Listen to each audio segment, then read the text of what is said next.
ህዳር 9 2018 ዓ.ም ተናስተልኝ እንደምናመሻችሁ ኢትዮጵያ ቴሌቪዥን ነው ኢቲቪ 57 ሶስተኛ ክፍል ላይ ደርሷል። ዋና ዋና ጉዳዮችን ላስተዋውቃችሁ።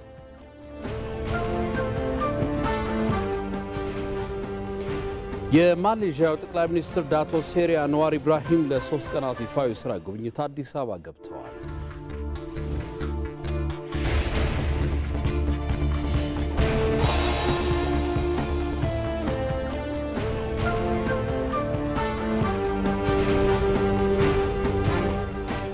በኢትዮጵያና አዘርባይጃን መካከል በተለይ ዘርፎች ያለው ትስስር ተጠናክሮ ይቀጥላል ተባለ።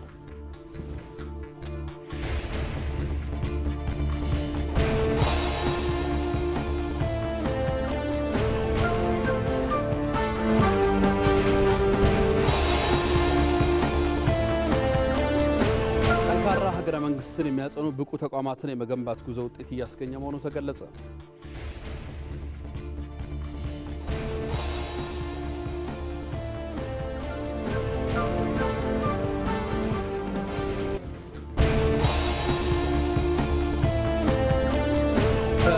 በጋዛ ዓለም አቀፍ የሚያረጋጋ ኃይል ማስፈር የሚለውን እቅድ የተባበሩት መንግስታት የጸጥታ ምክር ቤት አጸደቀ። የሚሉት ዋና ዋናዎቹ ናቸው።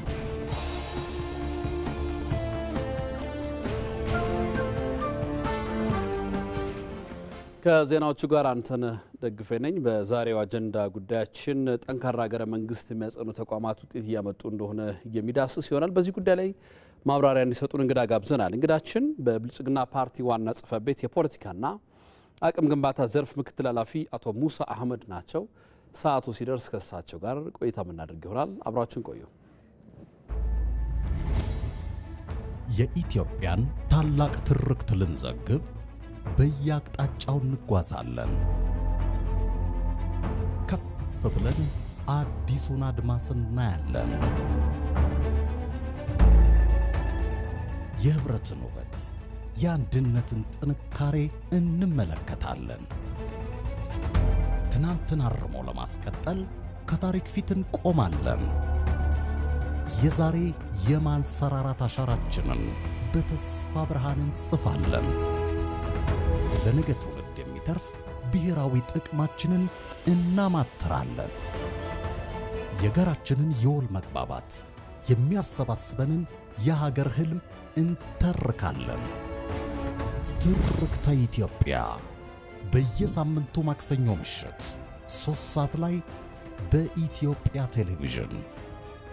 ለኢትዮጵያ ልዕልና። የማሌዥያው ጠቅላይ ሚኒስትር ዳቶ ሴሪ አንዋር ኢብራሂም ለ3 ቀናት ይፋዊ ጉብኝት አዲስ አበባ ገብተዋል። ጠቅላይ ሚኒስትር አብይ አህመድ በማህበራዊ ትስስር ገጻቸው ባጋሩት መልእክት የማሌዥያው ጠቅላይ ሚኒስትር ዳቶ ሴሪ አንዋር ኢብራሂም ለ3 ቀናት ይፋዊ ጉብኝት ወደ ምድረ ቀደምት ኢትዮጵያ እንኳን በደህና መጡ ብለዋል። ጉብኝታቸውም በማሌዥያና ኢትዮጵያ መካከል እያደገ ያለውን ወዳጅነትና ትብብር የሚያሳይ መሆኑን ጠቅላይ ሚኒስትር አብይ አህመድ አመልክተዋል። ይህም በአገራችን የብልጽግና ጉዞ ውስጥ በጠቃሚ ጊዜ የተደረገ ጉብኝት ነው ያሉት።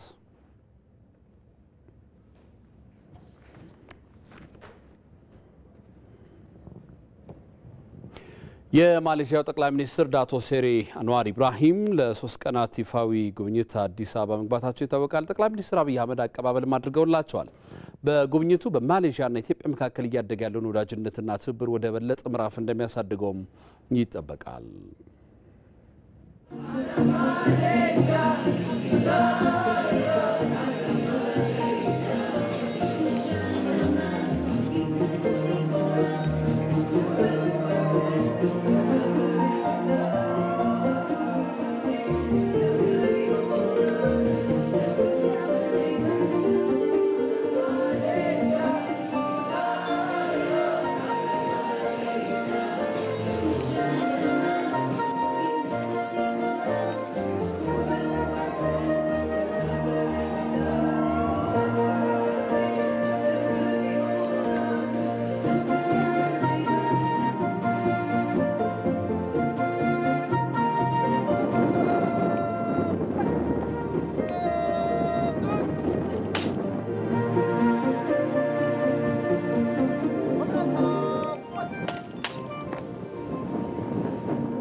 ይበኒና ለጠቅላይ ሚኒስትር አብይ አህመድ ለ3 ቀናት ይፋዊ ጉብኝት አዲስ አበባ የተለያዩ አካባቢዎችን ማስጎብኝቷቸዋል። በተንቀሳቃሽ ምስል ተከታትለን እንመለስ።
በኢትዮጵያና አዘርባይጃን መካከል በተለያዩ ዘርፎች ያለው ትስስር ተጠናክሮ እንደሚቀጥል ተገለጸ። የህዝብ ተወካዮች ምክር ቤት አፈ ጉባኤ ታገሰ ጫፎ የአዘርባይጃን ፕሬዝዳንት ልዩ መልእክተኛ በጽሕፈት ቤታቸው ተቀብለው አነጋግረዋል። በውይይቱ በሁለቱ ሀገራት መካከል ያለው ዘርፈ ብዙ ግንኙነት ተጠናክሮ እንደሚቀጥልም ተገልጿል። ሁለቱ ሀገራት ጠንካራ ግንኙነት ያላቸው መሆናቸውን የገለጹት አፈ ጉባኤ ታገሰ ጫፎ በንግድ በባህልና ቱሪዝም እንዲሁም በኢንዱስትሪ ዘርፎች ግንኙነታቸውን ለማሳደግ ፍላጎት መኖሩን ጠቁመዋል። ኢትዮጵያ የባንኪንግ የፋይናንስና ንግድ ሴክተሯን በማዘመንና ሪፎርም በማድረግ ላይ እንደምትገኝ ጠቁመው በጋራ ለመስራት ትክክለኛው ጊዜ ነው ብለዋል። በሁለቱ ሀገራት መካከል ያለው የባህል የህዝብ ለህዝብና የቱሪዝም ግንኙነት ለማሳደግ በትኩረት እንደሚሰራም አመላክተዋል። Parliament to parliament relationship is also very important. የፓርላማ ለፓርላማ ግንኙነት ወሳኝ ነገር ነው። ፖለቲካዊ ትስስሩ እንዳለ ሆኖ የቢዝነስ ግንኙነት ማስፈላጊ ነው።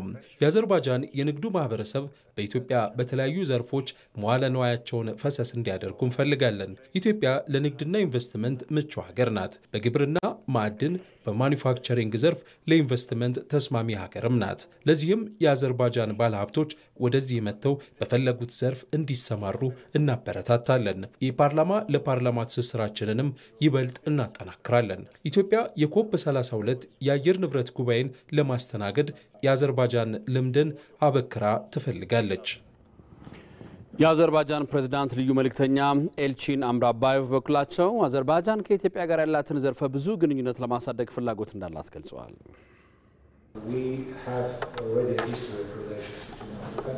በሁለቱም ሀገራት መካከል ያለው ግንኙነት ባለፉት 2 ዓመታት እየተጠናከረ መጥቷል።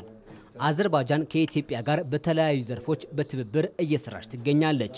ከኢትዮጵያ የሕዝብ ተወካዮች ምክር ቤት ጋር ያለንን ትስስር ማጠናከር እንፈልጋለን። በተለያዩ ዘርፎችም ያለንን ግንኙነት ይበልጥ እንዲጠናከር እንሰራለን። አዘርባይጃን የኮፕ 29 የአየር ንብረት ጉባኤ ያዘጋጀች ሀገር በመሆኗ ኢትዮጵያ ለተመረጠችበት የኮፕ 32 ጉባኤ ልምዶችን የምናካፍል ይሆናል።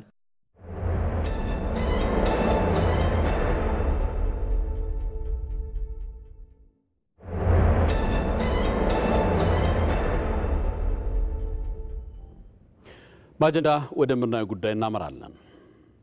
ጠንካራ ሀገረ መንግስትን የሚያጸኑ ብቁ ተቋማትን የመገንባት ጉዞው ውጤት እያስገኘ መሆኑ ተገለጸ። ነፃ ገለልተኛና ብቃት ያላቸው ተቋማትን መገንባት አንዱ ሀገረ መንግስት የሚቆሙበት ምሰሶ ነው። የመራደም ተጨማሪ ጉዳይ አለው።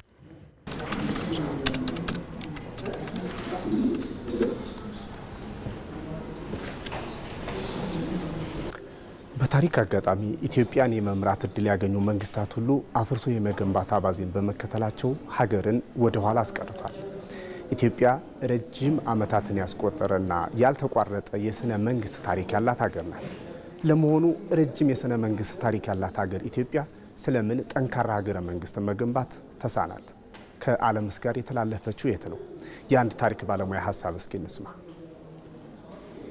የተላለፍንበት አንደኛው ነገር የስልጣኔ ምልክት የሆኑ ስኬቶችን በማስቀጠል በኩል ተቋማት ቀጣይ መሆን አልቻሉም መዋቅሮቹም ለዚሁ መደላድል እንዲሆነው አልዘለቁም ለረጅም ጊዜ ያሉንን ሀብቶች እንድንጠቀም በሚያስችል መንገድ ሳይሆን ሊኖራቸው አልቻለም ለዚህ ነው የመዋቅራዊና የተቋማዊ ዘላቂነት ችግሮች ናቸው ከዓለም ጋር እንድንተላለፍ ያደረጉን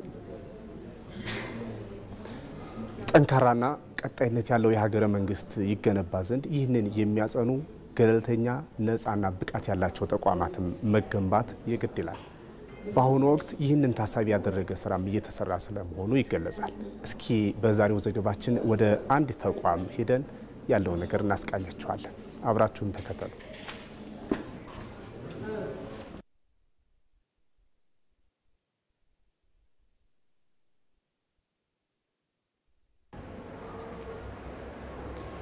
Happy to see you. Can you clarify what you said?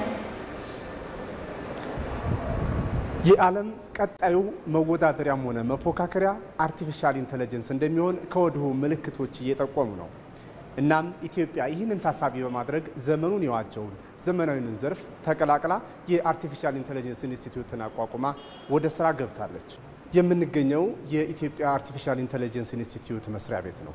ይህ ተቋም የኢትዮጵያን ሀገረ መንግስት ግንባታ ጉዞ በዘመናዊ መልኩ ያስቀጥላል ተብሎ ተስፋ የተጣለበትም ተቋም ነው። ከተቋሙ ኃላፊ ጋር የማደርገው ቆይታ ይኖራል። አብራችሁን ተከተሉ።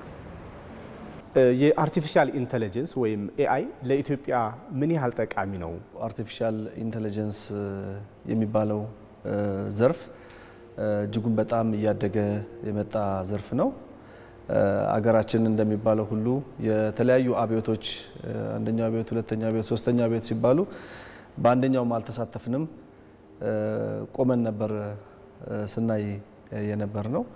አሁን ግን የአርቲፊሻል ኢንተለጀንስ አብዮት ከመጣ በኋላ በክቡር ጠቅላይ ሚኒስትራችን ሀሳብ አመንጭነት ኢትዮጵያ እዚህ ዓለም ላይ መወዳደር መቻል አለባት፣ ቆመን መጠበቅ የለብንም፣ ቀድሞ የጀመሩትን አድቫንቴጅ በመውሰድ እኛም እዚህ ስራ ውስጥ በሰፊው መግባት አለብን በሚል ይህ ተቋም እንዲቋቋም ተደርጓል።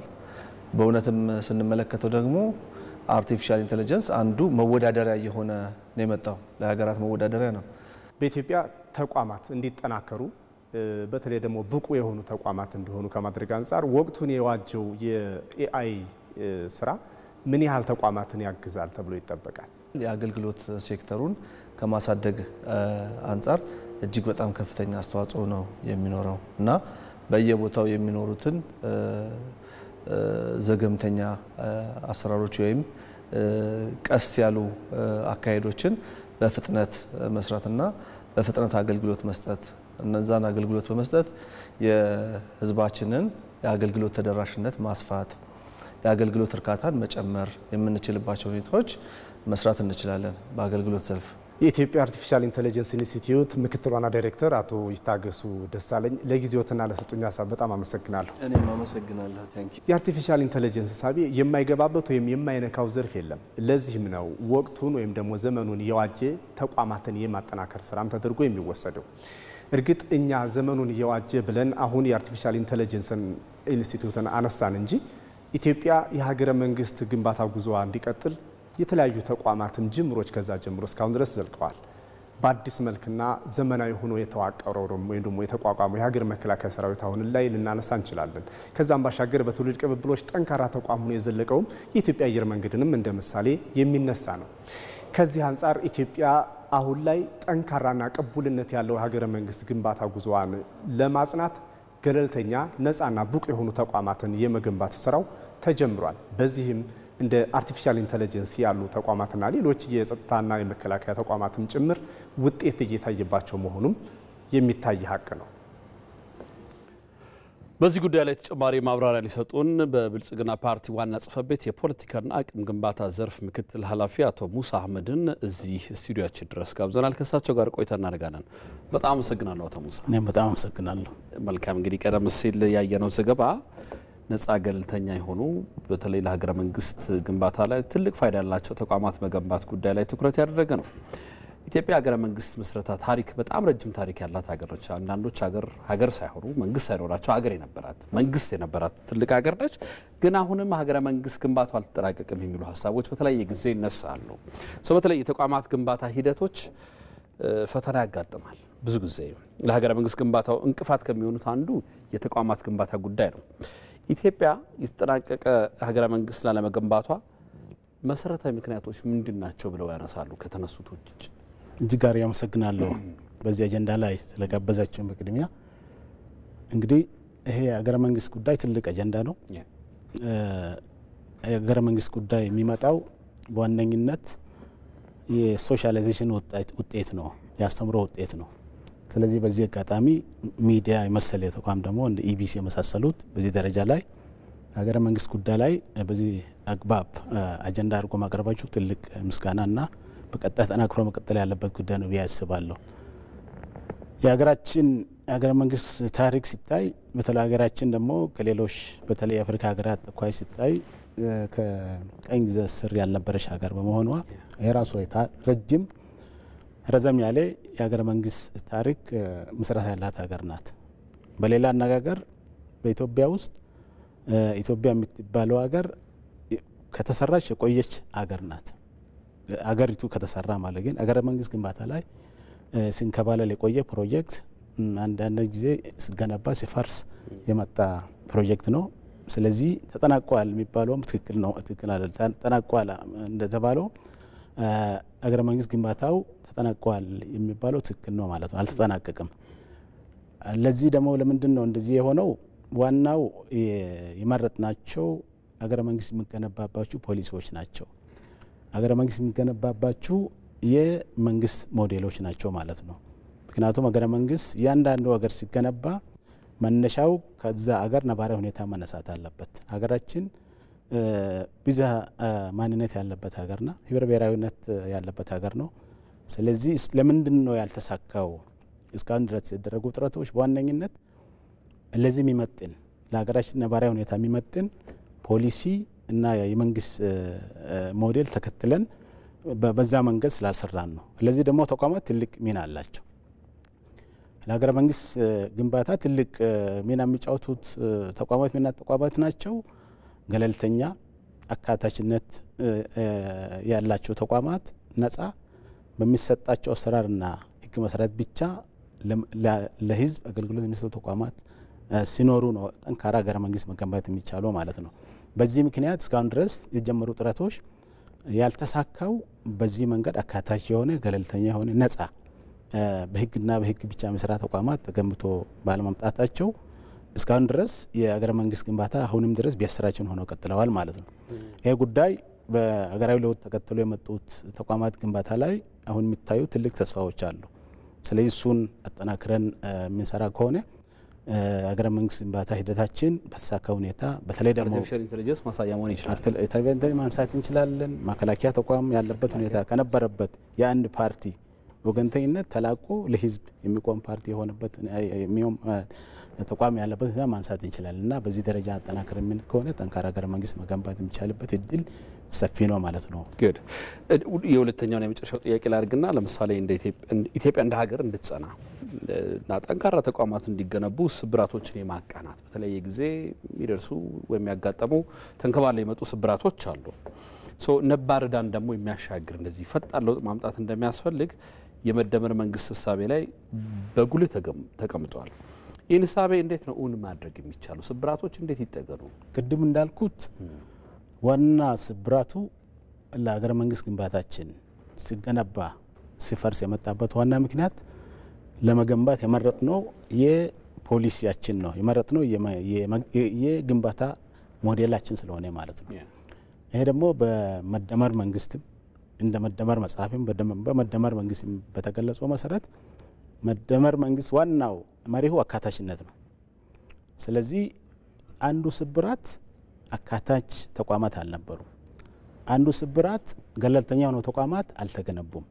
አንዱ ስብራት በአሰራርና በህግ መሰረት ለህዝብ እና ለሀገር ሉዓላዊነት እንግዲህ ሀገረ መንግስት ሲባል በጣም ሰፊ ግዛቱ አለ፣ ሉዓላዊነቱ አለ፣ ህዝቦቹ አሉ እና ሁሉን ያገናዘበ የብሔረ መንግስትን ሊገነባ የሚችል እና የሼርድ የሆነ ራዕይ ሊገነባ የሚችልበት አግባብ በመደመር መንግስት ላይ ተቀጥቶ ስለመጣ በተለይ ደግሞ ሀገረ መንግስት ለመገንባት ኢኳል ፓርትነርሺፕ ያስፈልጋል ብሎ ያምናል መደመር መንግስት ማለት እና በዚህ መንገድ ይሄንን በጋራ ትርክ ላይ የተመሰረተ ደግሞ አንዱ መሪው ስለሆነ የጋራ አጋርነት በዛ ደረጃ የሚገነባ እና እሱ መቅጣጫ የሚያሳይ መንግስት ስለሆነ መደመር መንግስት በዚህ ደረጃ ሀገረ መንግስት ስለማሳካታችን በጀመርነው መንገድ ትልቅ ተስፋ ሰጪ ነገሮች መኖሩን ማስቀመጥ ይቻላል ማለት ነው። በጣም ነው ማመሰግነው። በብልጽግና ፓርቲ ዋና ጽሕፈት ቤት የፖለቲካና አቅም ግንባታ ዘርፍ ምክትል ኃላፊ አቶ ሙሳ አህመድ በምሽት ስቱዲዮአችን ድረስ ተገኝተው ለሰጡ ማብራሪያ እጅግ አመሰግናለሁ። መልካም ምሽት። አመሰግናለሁ። በርቱ። ቴንክ ዩ።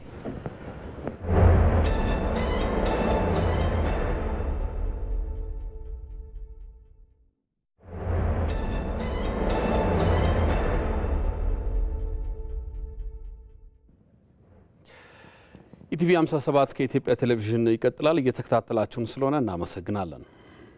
ምክትል ጠቅላይ ሚኒስትር ተመስገን ጥሩነህ በአፋር ክልል ሰመራ ከተማ እየተከናወኑ የሚገኙ የተለያዩ የልማት ስራዎችን ጎበኙ።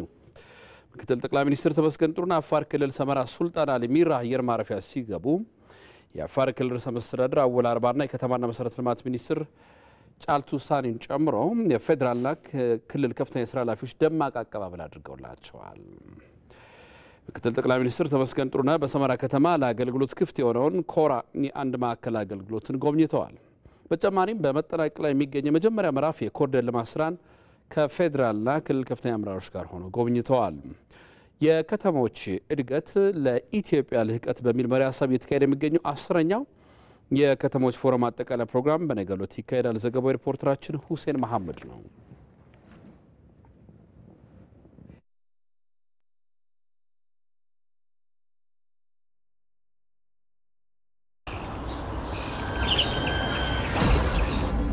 የኢንዱስትሪ ዘርፍ የኢኮኖሚ ድርሻን ማሳደግ የነገው የአዲስ ቀን የዜና መሰናዶ የሀገር ጉዳያችን ነው። ባለፉት ዓመታት ግብርና መር ሆኖ የቆየው የኢትዮጵያ ኢኮኖሚ መዋቅር ሽግግር እንዲያደርግና መነቃቃት እንዲያሳዩ ከሚጠበቁ ዘርፎች አንዱ የኢንዱስትሪ ዘርፍ ነው። ለዓመታት ዝቅተኛውን የቆየው የአምራች ኢንዱስትሪ ዘርፍ አሁን ላይ መነቃቃትና ለውጥ ማምጣቱን መገንዘብ ይቻላል። የኢትዮጵያ ታምርትና የኢትዮጵያ ኢኮኖሚ ንቅናቄዎችም ውጤታቸው የሚታይ ሆነዋል። ኢቲቪ በነገው የአዲስ ቀን መሰናዶ የኢኮኖሚ ሉዓላዊነትን በማረጋገጥ ሂደት ውስጥ ዘርፉ በአጠቃላይ ያለውን ድርሻ በማሳደግ የብዝሃ ዘርፍ ኢኮኖሚ ሽግግሩን እንዴት ያግዝ የሚለውን እያነሳ ቆይታ ያደርጋል። ከ1 ሰዓት እስከ 3 ሰዓት በሚኖረው ቆይታም እንግዶችን በዚህ ጉዳይ ላይ ጋብዘን ተጨማሪ ዘገባዎችን ይዘን እንጠብቃችኋለን። አዲስ ቀን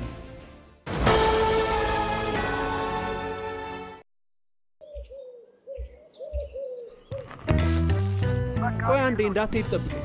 የሲቪ ቪዛ ካርድ አዝዤ መምጣት ብቻ ነው።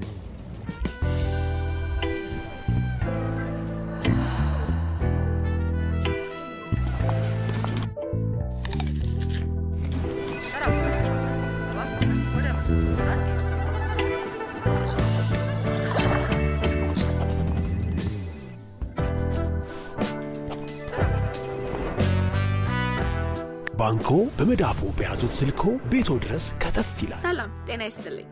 በማንኛውም ሰዓት በተመቸው ቀን ባሉበት ሆነው የኢትዮጵያ ንግድ ባንክን ቪዛ ካርዶን በስልኮ ማዘዝ ይችላሉ። የሲቢ ሞባይል ባንኪንግ መተግበሪያውን ይክፈቱ። ባንኪንግ የሚለውን ይክፈቱ። ቪዛ ካርድ ሰርቪስ የሚለውን ይምረጡ። ቢፈልጉ ምትክ ወይም አዲስ መጠየቅ፣ የካርዶን አይነትና የሚወስዱበትን ቅርንጫፍ መርጠው ያረጋግጡ። ባንክ የሚመጡት ካርዶን ለመውሰድ ብቻ ነው። አሁኑኑ ያመልክቱ። በፍጥነት ካርዶን ይውሰዱ። የኢትዮጵያ ንግድ ባንክ፣ ሁሌም የሚተማመኑበት ባንክ።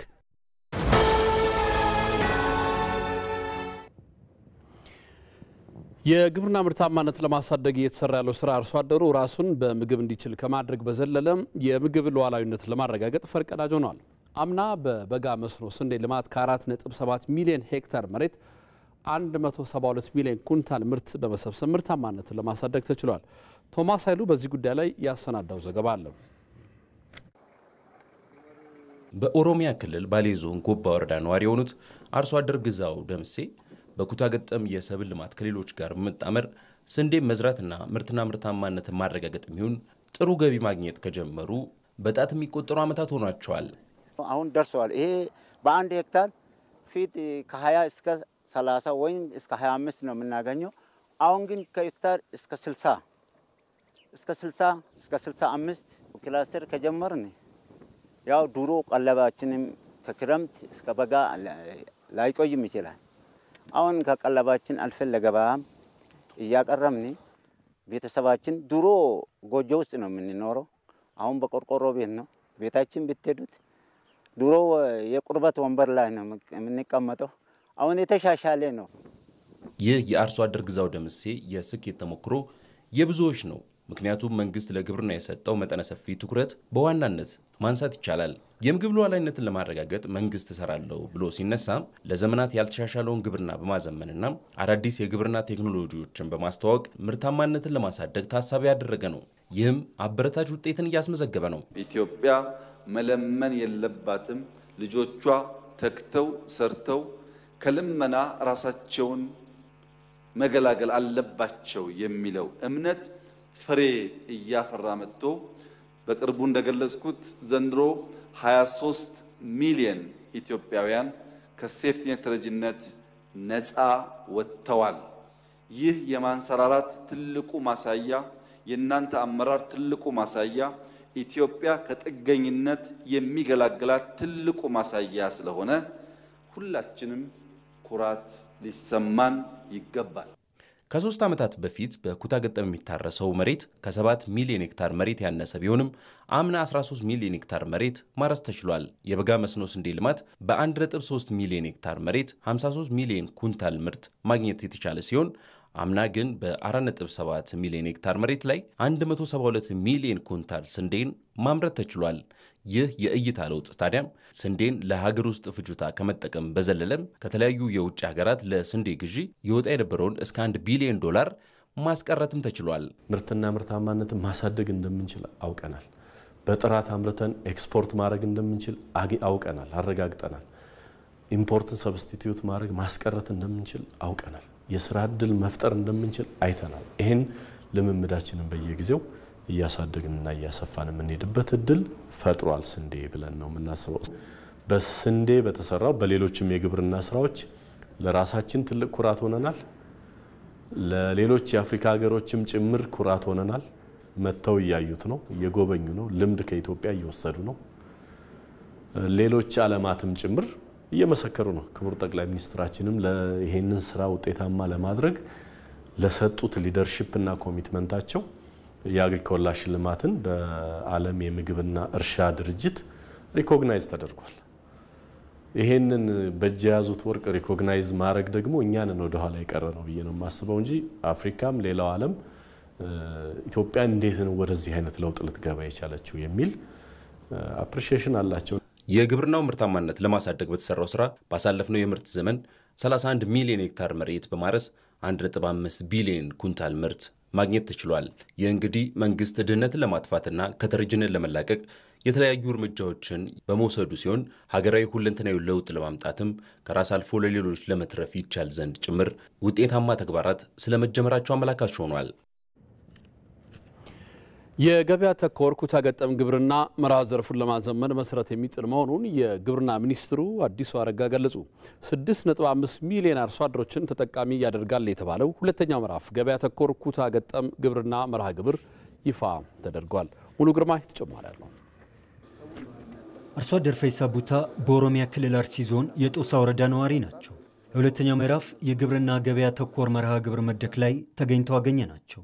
አርሶ አደሩ በመጀመሪያው ዙር ተጠቃሚ ሆኑና በኩታ ገጠም አስተራረስ ምርታቸውን ማሳደግ መቻላቸውን ይገልጻል። 85% አርብቶ አደርና አርሶ አደር ባለንበት ሀገር ላይ ስንዴ ስለምን ነበር። ዛሬ ግን ያ ሁሉ ቀርቶ ውጤታማ እየሆነ ባለንበት ሰዓት ላይ ነው። ስለዚህ አንፃር ነው እኔ ስኬታማ ነን ልል የቻልኩት። እንደ አርሶ አደር ፈይሳ ሁሉ አርሶ አደር ፀሐይ ተሾመም ከአማራ ክልል ሰሜን ሸዋ ዞን አንጎለላ ጠራ ወረዳ የመጡ ናቸው። በገበያ ተኮር የኩታ ገጠም አስተራረስ መርሃ ግብር ከዘለማዳዊ አስተራረስ መውጣታቸውን ያነሳሉ። ወደ ክላስተር ከገባሁኝ በኋላ በአመት 2 ጊዜ ማምረትን እንችያለሁ። እንዲሁም ደግሞ በሄክታር ላይ ያው ከ25 እስከ 30 ኩንታል ማምረት ችያለሁ። በኢትዮጵያ ግብርና ትራንስፎርሜሽን ኢንስቲትዩትና አጋር አካላት ላለፉት 5 ዓመታት በላይ ሲተገበር የቆየው የገበያ ተኮር ኩታ ገጠም በ7 ክልሎች በ10 የሰብል እንዲሁም አትክልትና ፍራፍሬ አይነቶች ላይ ተግባራዊ ሲደረግ ቆይቷል። ይህም 4.5 ሚሊዮን ገደማ አርሶ አደሮችን ተጠቃሚ ማድረጉን የግብርና ሚኒስትሩ አዲሱ አረጋ ተናግረዋል። የክላስተር እርሻን የማስፋፋት ፕሮግራም ወደ 4.5 ሚሊዮን አርሶ አደሮቻችን ጋር ደርሷል። ይሄም በአማካይ ምርትና ምርታማነት ላይ በግብርናው ጂዲፒ ላይ ያደረገው አስተዋጽኦ 11% ነው።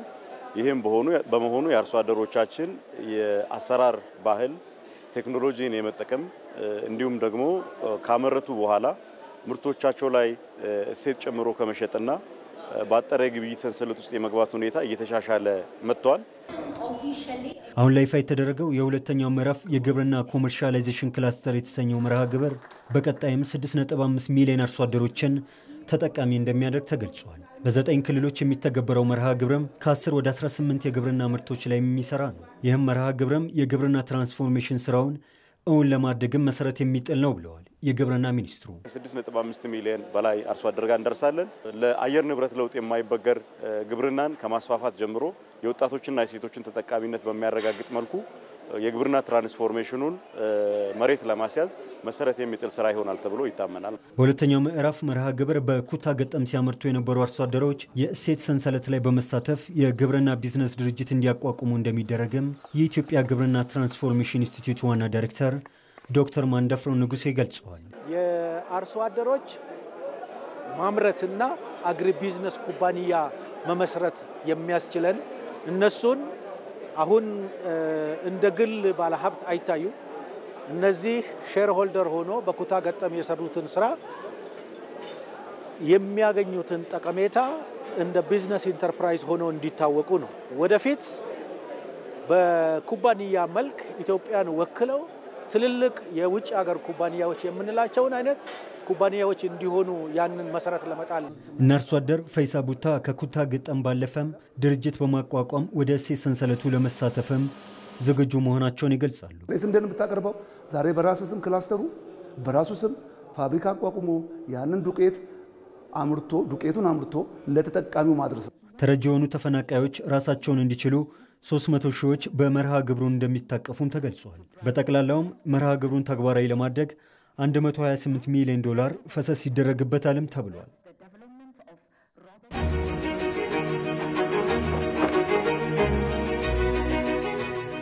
ኢትዮጵያዊ ዲሞክራሲ ያስፈልገናል። ኢትዮጵያዊ ፍልስፍና ያስፈልገናል።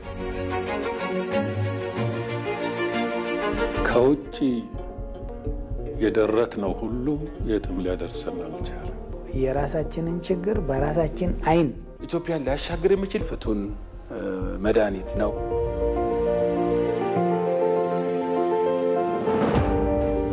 የኢትዮጵያኖች ባህሪ የኢትዮጵያኖች ፍላጎት ምንድነው የሚል ፕሮባብሊ ለመጀመሪያ ጊዜ በሀገርኛ ለመረዳት ጥረት የተደረገበት ኢትዮጵያን የፖለቲካ ችግሮች መፍታት የምንችለው ኢትዮጵያም ጠንካራ ሀገር ሆና ልትቀጥል የምትችለው ከተደመርን ነው። ብዙ ነን፣ ነገር ግን አንድ ነን። አንድ ነን ግን ብዙ ነን። አንዳችን ለአንዳችን ጋሻ መከታ የሆንን የችግሩን ባለቤት እኛ፣ የመፍትሄውን ባለቤት እኛ፣ የሀገሩን ባለቤት እኛ፣ የነገውም ተስፋ ሰሪዎች እኛ ነን።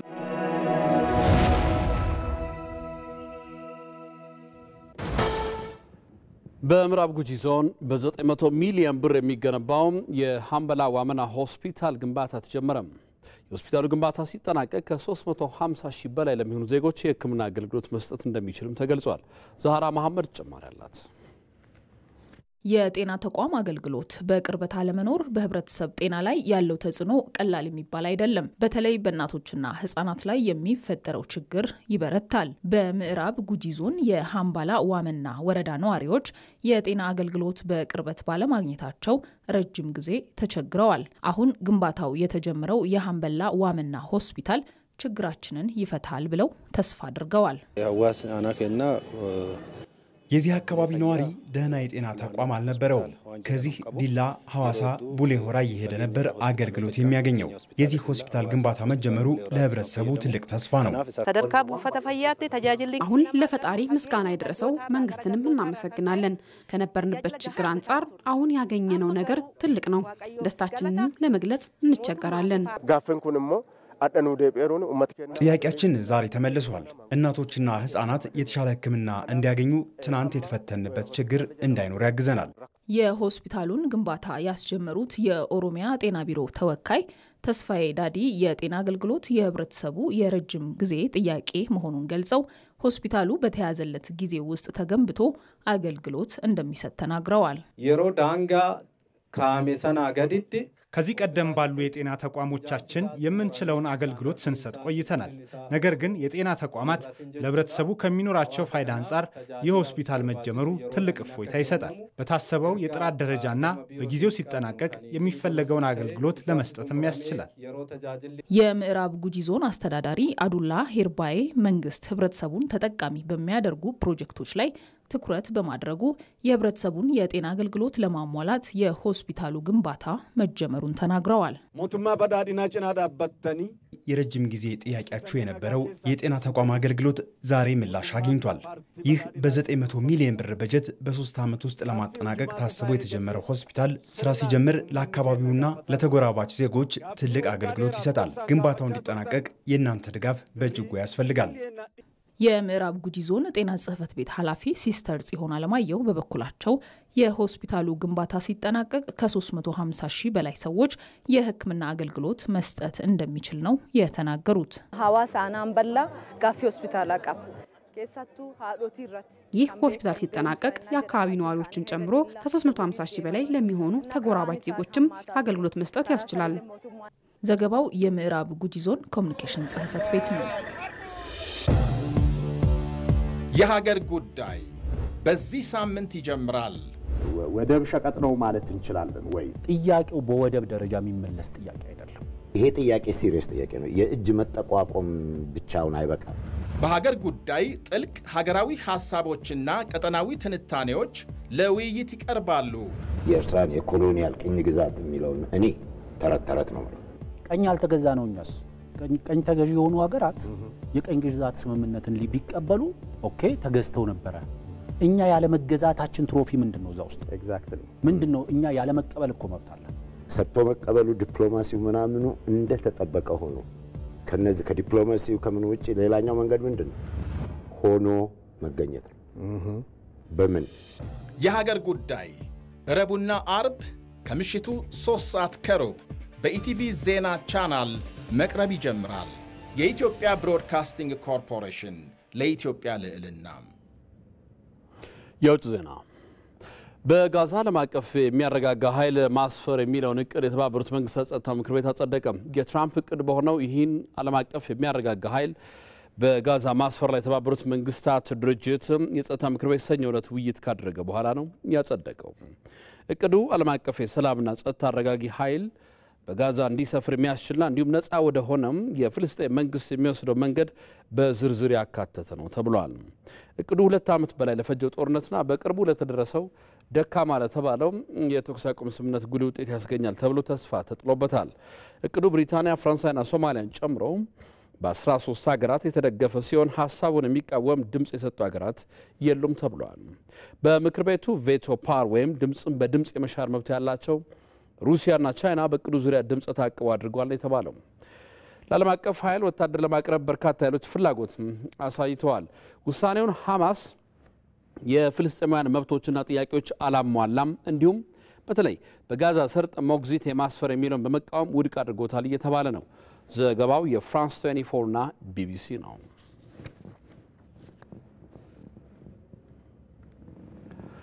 ከኢትዮጵያ ቴሌቪዥን ኢቲቪ 57 ከ12 ሰዓት ጀምሮ በ3 ክፍል ወደ እናንተ ሲደርስ ነበረ። ስለተከታተላችሁ እናመሰግናለን።